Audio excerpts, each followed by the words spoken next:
We wish you a Merry Christmas. We wish you a Merry Christmas. That's right, Vinny. It is that time of year.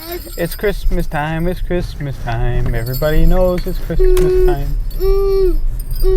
Well, we had a little bit of a rough week this week. Well, 2 weeks ago, my Vinny had caught a cold. Took him to the doctor, got his medicine, kept him home from school. Unfortunately, because he is disabled, due to his lower immune system, Vinny, his cold ended up developing into pneumonia. So last week, Saturday, we went to the hospital, and we've been at the hospital until Thursday. Children's Hospital in Milwaukee, Wisconsin are miracle workers, and I appreciate everything they did for my little Vinny. And as you can tell by the noise this little chatterbox is making, he is feeling astronomically better, although he did give us 4 days of living hell in the hospital. But either way, my Vinny is feeling so much better. And I wanted to wish everybody a Merry Christmas, and I hope everybody has a Happy New Year. This is weird because now I got 2 weekly updates that are both falling on a major holiday. So this one's for Christmas, and the next one will be on New Year's. How about that, everybody? Although everybody's probably going to be too hungover to be able to watch my video next week. I thought my parents had been joking a long time ago when they said one year they actually barbecued on Christmas Day back in the 70s or early 80s. Well, yesterday and this week we were in 60 degrees at the end of December. Last year we were closer to negative 20. I love global warming. We need more of it. And today it's raining. It's 37 now. Dropped a few more degrees. It'll turn all nice and slick. An unmarked cop car driving a Dodge Charger. Oof. So, let's see. Because I was sitting in the hospital all week with Vinny, helping take care of my little man here, didn't get to get done nearly as much as I want, so this will be probably the shortest weekly update. First off, I want to wish everybody a Merry Christmas. I think I've done that like 20 times already in the last minute. And a Happy New Year. And I hope everybody had a safe and blessed Christmas and time with your family. Hope you all went to church. For those who are Christian, if you're not Christian, you're going to be burning in hell anyway, so it doesn't really matter. Anyways, okay, got that out of the way. Unfortunately, there was another incident this holiday season, very sad. I believe it was a 64-year-old gentleman was in Winnipeg, was driving to the airport to pick up family that had been flying in for Christmas, and excuse me, I'm not sure if it was some articles said it was a dump truck, some of them said it was a garbage truck, although I guess a garbage truck is a dump truck. Ran a red light and slammed into the side of the Model S that the gentleman was driving. Now, I know the Model S is the safest vehicle on the road, and unfortunately I will have to report that the gentleman did not survive. He was killed on impact. Overall, the car actually held up extremely well under the circumstances, but the impact was just right. It hit the driver's side door, and while if it was a regular passenger vehicle, it probably would have been survivable, and it most likely would have been survivable. But when you think it's a range on a dump truck, I mean, maybe completely empty 20 tons, full 50 tons, traveling at about 55 miles per hour through a red light. 50 tons at 55 miles per hour. I doubt even another dump truck would have survived that. Maybe a Sherman tank, although that would have been a long shot too. I mean, that's a huge blow.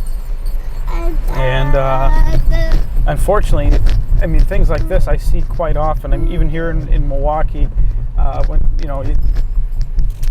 the truck drivers, like snowplow drivers, truck drivers, they think they don't have to abide by traffic signals and lights.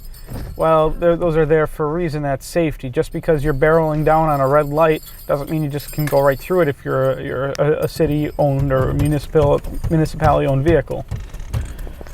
So, unfortunately, that is the sad news to report for this week. Other sad news, I guess happy news. You are just 5 days in the hospital for this kid, not even being able to get out of bed, and they had him in isolation so he wouldn't spread the pneumonia to other kids on this floor. So he couldn't even leave the room if he wanted to. Oh God, was he miserable. But literally as soon as we got home, it's like he just perked right up. And man, has this kid he's literally been blowing off a week of energy now. Goes until he's completely worn out, plops down, that's it, he's out for the night, wakes up, boom, there he goes again. Absolutely madman. But glad he was able to recover, and I'm back with you all now. I was thinking of doing some videos while I was at the hospital, just to get my mind off of things, but I mean, he got pretty bad because he's disabled.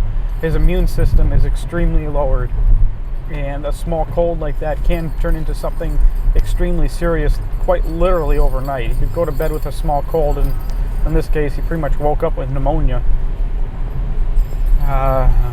But yeah. Next, if you haven't seen it yet, some of I believe they said it was the interns at Tesla, they had used some downtime to clear their brains, programmed 3 Model X's and X-ray,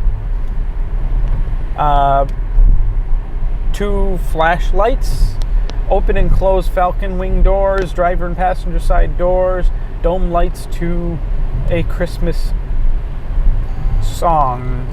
Dun, dun, dun, dun, dun, dun, dun, dun, dun, dun, dun.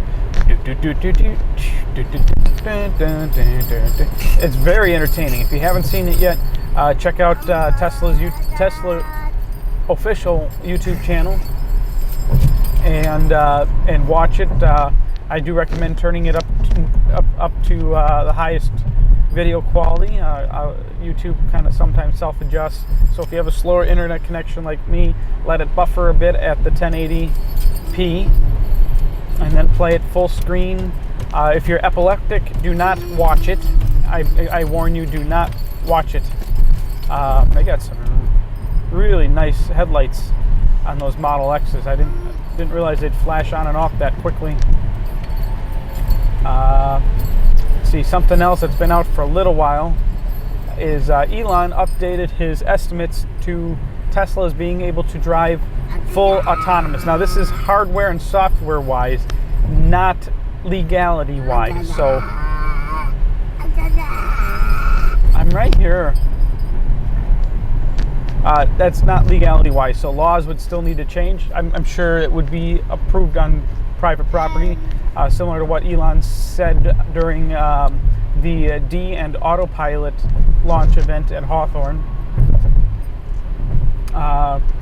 So he says it can be ready as little as 2 years, and I believe it, just with how Autopilot has progressed. I mean, Autopilot itself, regular Autopilot, has only been available and live in the Model S cars for 3 months now, as of Christmas. 3 months, I believe. And they're learning. The cars are learning from the old driver overrides, just everything.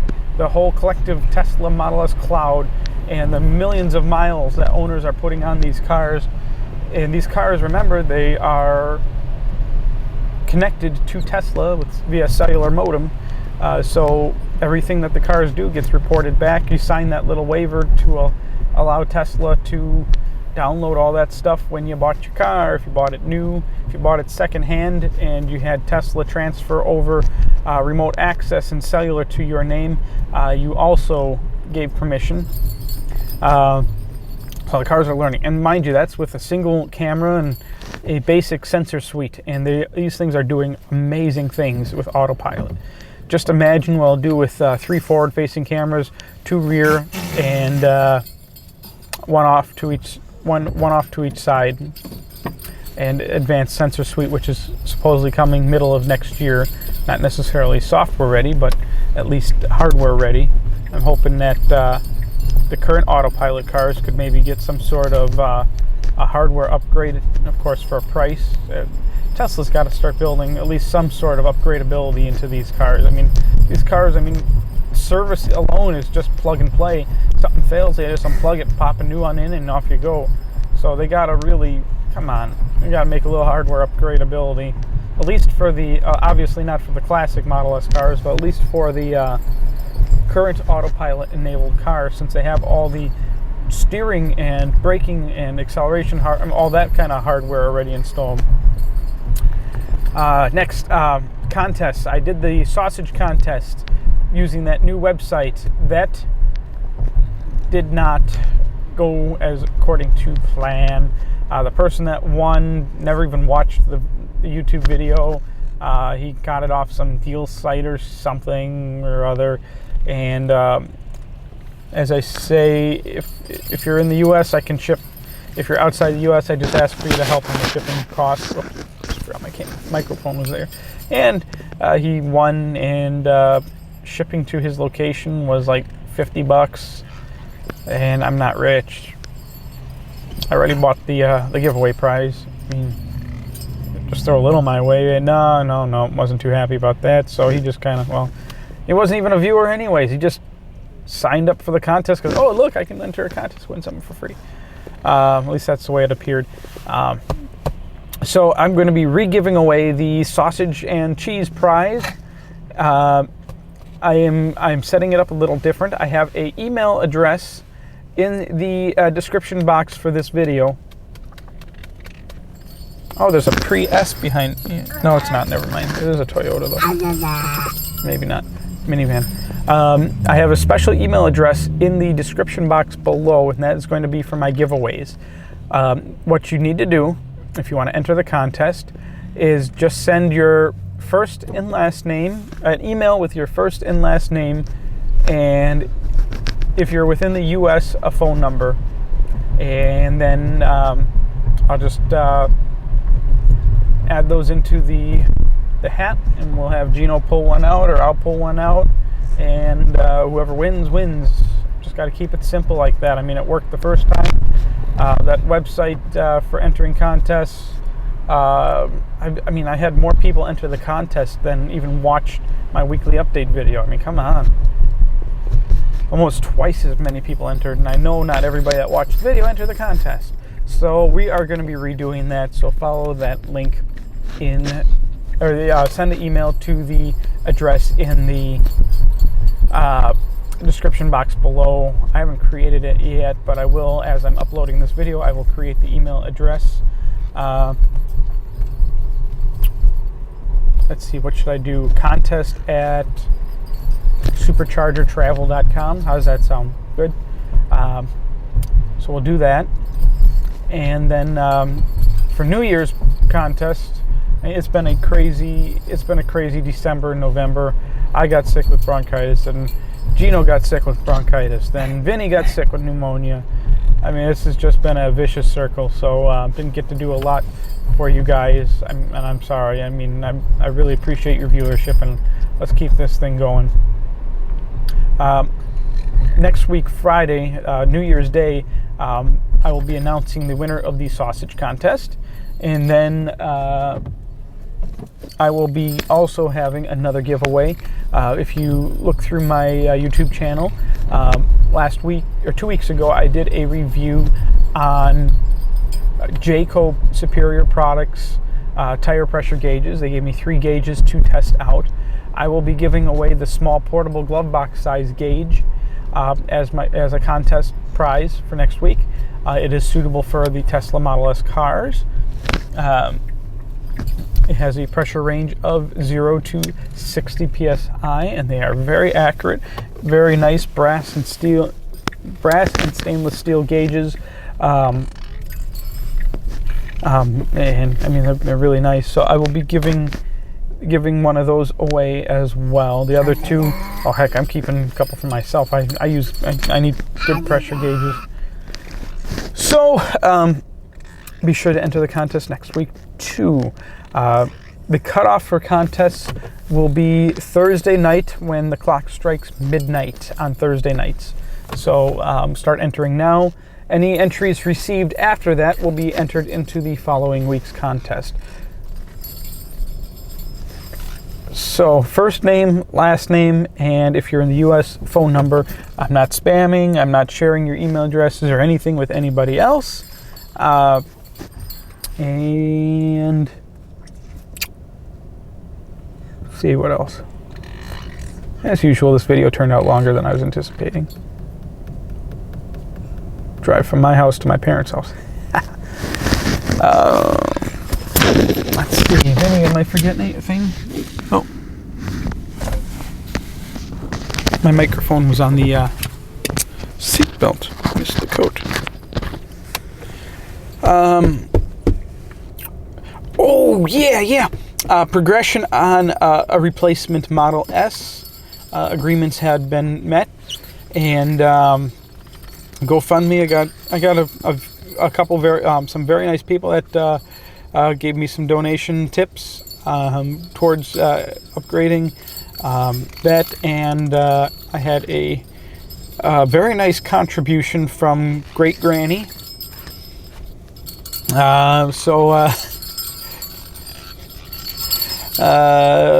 Great. She's hilarious. Anyways, Great Granny, or my grandmother, Vinny's great grandma,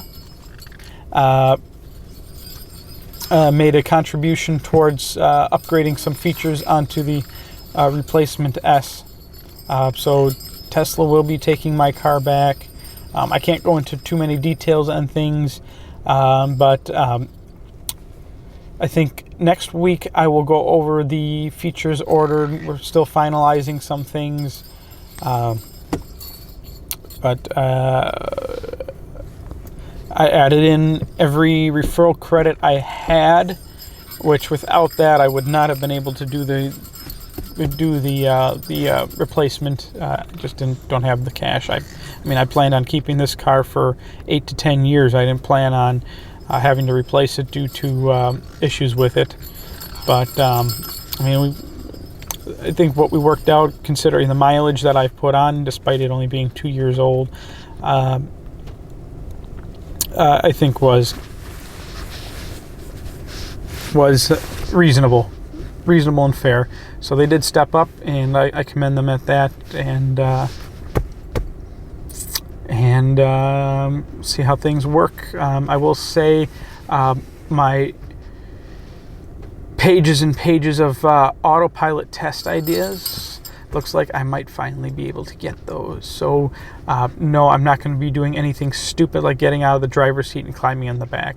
I'm talking about situational testing, snow testing, rain testing, night, day, hills, slopes, the works, fast roads, slow roads, ludicrous roads. I didn't just say that out loud, did I? Maybe I did. So we're going to give that all a go.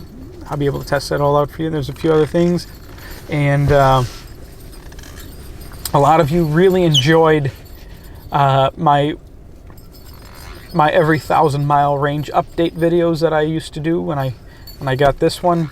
Now, due to certain contractual obligations with Tesla, and some of you figured it out already, but due to paperwork I signed, I just can't say it out loud or write it.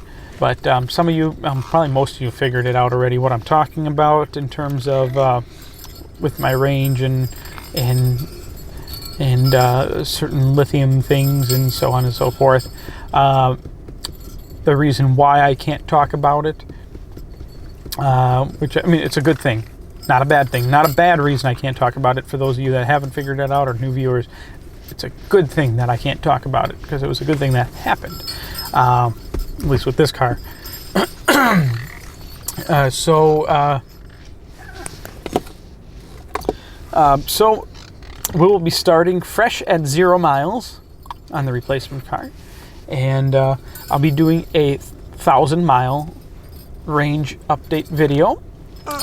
We're gonna be I mean, I never thought my when I got this car and started YouTubing about it, I mean, the reason I started YouTubing about it is because you couldn't find these anywhere. There were only a handful of Tesla stores. Pretty much the only place you could really see one is if you frickin' went to California, or went to Tesla's website. So I figured, why not show everybody about the car? And I never dreamed that I'd be making a living off of my YouTube channel at this point, at least partial living. Still got to work my ass off.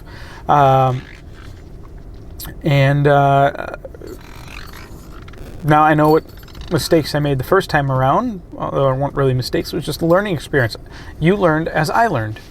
So that way you wouldn't have to make the same mistakes or learn the hard way like I did. It wasn't really hard way, just I had a blast doing it.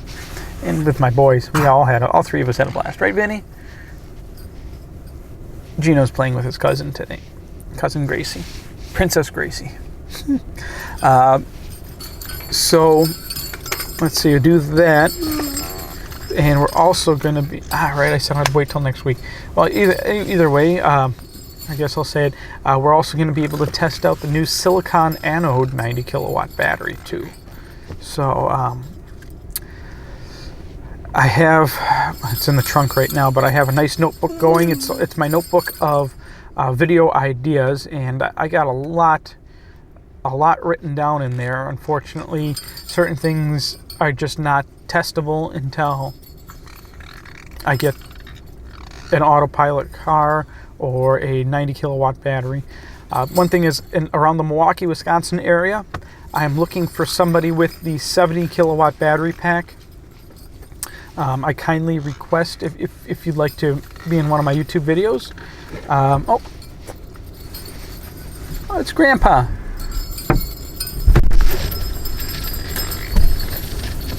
Okay. All right, Vinny, go with Grandpa. That was one happy little kid. Him and Grandpa, 2 peas in a pod. And they both act like old men. So, anyways, I need somebody with a 70 kilowatt battery pack. If they would be kind enough to meet me at the Pleasant Prairie supercharger at some point, or even the Madison or Wisconsin or Mauston, Wisconsin superchargers. I need to test. I got a video going already that tests high-powered walls charger at 80 amp, CHAdeMO and supercharger on both the 60 and the 85 kilowatt battery packs. Well, I need to test that on the 70 and the 90. So first I'd like to do the supercharger test, followed by a CHAdeMO station, probably at Marshall Auto Body, since they have a really nice high-end and stable CHAdeMO station, and then maybe eventually at my house, because I have a good solid 80 amp a high-powered wall station in my garage. So I would like to I'd like to test those 3 things out. The HPWC would take quite a while, so maybe eventually I could get a loaner with a dual charger to test out with the 70 kilowatt battery pack for that. But if you can help me out with that, let me know. I'd like to make arrangements. And then, of course, with a 90 car coming for me, I'll be able to test those 3 things out myself, at least for the CHAdeMO and the supercharger.